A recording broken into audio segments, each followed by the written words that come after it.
আমি ডাকি, আমাকে ডাকা হয়। আমি নিমন্ত্রণ করি, আমাকে নিমন্ত্রণ করা হয়।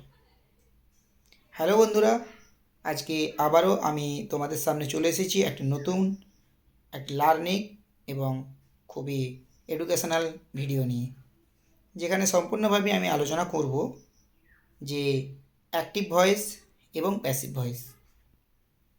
প্রথমে বলেছিলাম আমি ডাকি এবং আমি নিমন্ত্রণ করি, বা এটাও বলতে পারো আমি খাই।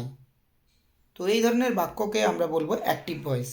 কেন না, এখানে যে সাবজেক্ট বা কর্তা সে নিজে কাজটা উপস্থাপন করছে বা সে পুরো কাজটা নিজে করছে। তাহলে বলা যায় যে যখন কর্তা নিজে কাজটা সম্পাদন করে তখন তাকে বলে অ্যাক্টিভ ভয়েস।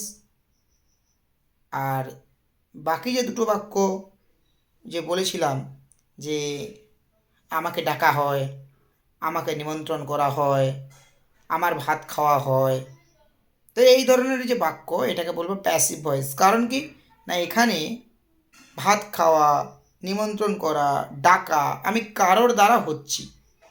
এখানে কর্তা নিজে কাজ করছে না, কি না অন্য কেউ কাজটা সম্পাদন করছে। তাহলে যখন কর্তা নিজে না কাজ করে অন্য কেউ কাজটা সম্পূর্ণ করে তখন তাকে আমরা বলবো প্যাসিভ ভয়েস। তো এই রকম টাইপের যখন বাক্য বানাবো তখন আমরা দুটো গঠন খুব ভালো করে মনে রাখবো। যেটা অ্যাক্টিভ ভয়েস বললাম সেটা subject plus main verb plus object, আর প্যাসিভ ভয়েস যেটা বললাম সেটা হচ্ছে সাবজেক্ট প্লাস অ্যামিজার প্লাস ভি3 প্লাস অবজেক্ট। তো প্রথম দুটো বাক্য বলা হয়েছিল যে আমি ডাকি, তাহলে আই কল, আমি ডেকেছিলাম, আই কল্ড। কিন্তু যদি বলি আমাকে ডাকা হয়, কী হবে না আই অ্যাম কল্ড। আমাকে ডাকা হয়েছিল, আই ওয়াজ কল্ড।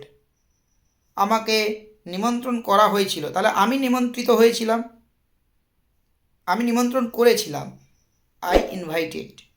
আমাকে নিমন্ত্রিত করা হয়েছিল, আই ওয়াজ ইনভাইটেড। এটাই হচ্ছে অ্যাক্টিভ ভয়েস এবং প্যাসিভ ভয়েসের পার্থক্য।